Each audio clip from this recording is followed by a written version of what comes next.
The Universal Community Trust is a means by which we can grant the rights and protections afforded to every man and woman at their birth that are also known as the unalienable rights of mankind.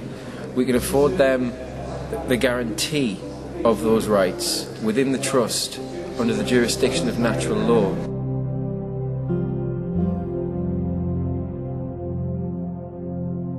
What that entails is a lot less complicated than it sounds. But, you know, there are lots of people that have commitments to a society that's been imposed upon them from their birth that they aren't aware that they can break free of if they choose that. The unalienable right to do as you see fit with your life, as long as you don't infringe the rights of any other being to do the same. That would be an unalienable right. The unalienable right to be presumed innocent, you know, until proven guilty. I mean, it's just, you got to give a stranger the benefit of the doubt, you know. It's rubbish to say there's no smoke without fire, because we know that there is. We can create smoke without fire.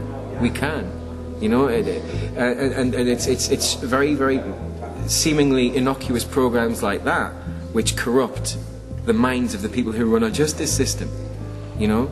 And another unalienable right would be the right to superior guardianship rights over your children, to not have them taken away from you arbitrarily by any party for any reason whatsoever, unless you've actually harmed the child. You know, and of course, children are being taken away now from their parents because they express an opinion that the state doesn't agree with. There is no freedom of speech, so there's another unalienable right: freedom of thought, speech, and expression. But again, not without inserting the caveat that you cannot infringe anybody else's inalienable rights by the expression or the exercising of any of yours.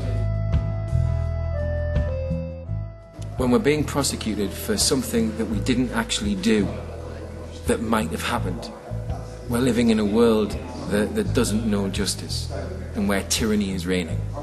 When we're prosecuted for speeding in our car, going over the speed limit, but we didn't actually cause any harm, loss or damage, we're being prosecuted for something that didn't actually happen.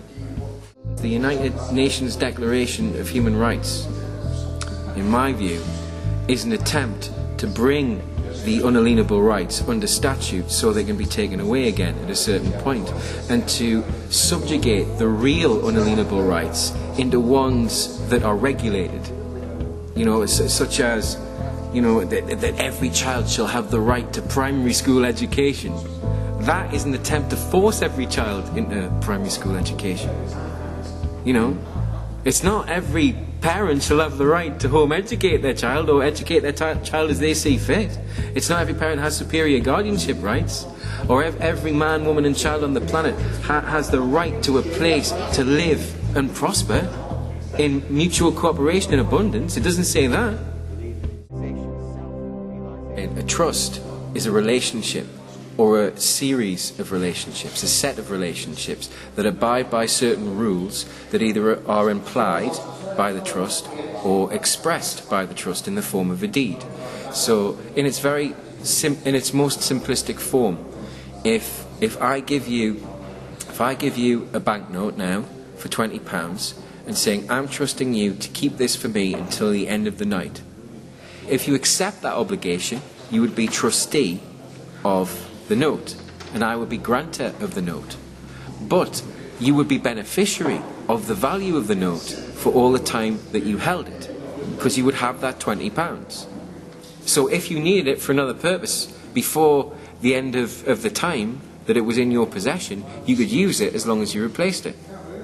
And that's how property works in trust. Even though it doesn't belong to the trustees, they hold it for the benefit of the beneficiaries. But who is the beneficiary in this case? Well, it would be you as trustee and beneficiary, and the grantor as grantor and beneficiary, because he wants his money back in the end. And it works in the same way. The trust, known as the laws of England and Wales, as defined by the British Constitution, as I was saying, that trust involves the Queen or the monarch being the grantor of the rights and protections of the law for the benefit of the people. The court officials are the trustees, the judges are the trustees for and on behalf of Her Majesty of that property, the property being the rights and protections of the law. They have to administer it to the benefit of the beneficiaries, and they're not doing it. So it's a gigantic breach of trust. By the very constitution of the United Kingdom, if indeed the constitution is still in existence, because of how EU law has been imposed upon that constitution, but in the constitution it states very clearly that the rights and protections prescribed by the law of the United Kingdom is the birthright of every child and every man and woman. And what we've discovered over the course of our endeavours attempting to find remedy within their system is that the only remedy that's available is administrative.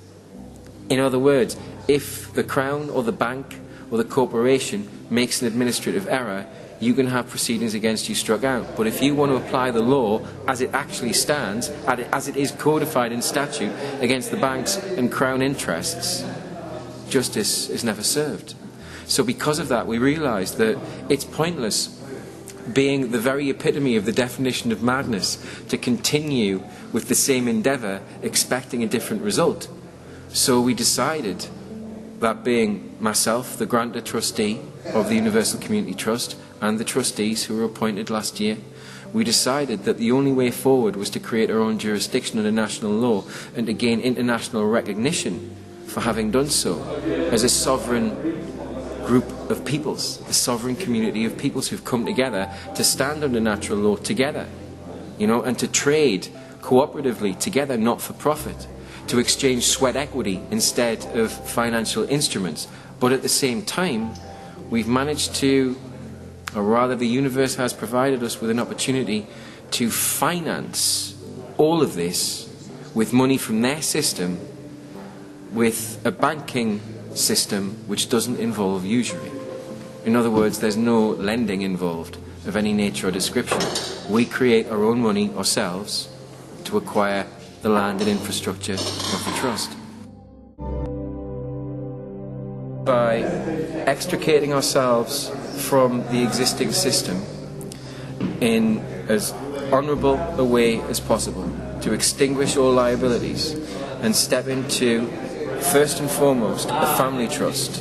And a family trust is a private trust which creates the first layer of protection for all the property that the family has in its peaceful possession. And that if the family possesses any land, they will grant the land and the property on the land into perpetual trust for the benefit of their offspring, the next generation. And each family trust is a member of a community trust, is a beneficiary of a community trust. And each community trust is a member of the Universal Community Trust, which is the jurisdiction that all of the trusts fall under. Deep down, it all makes sense when you engage your heart and disengage your brain.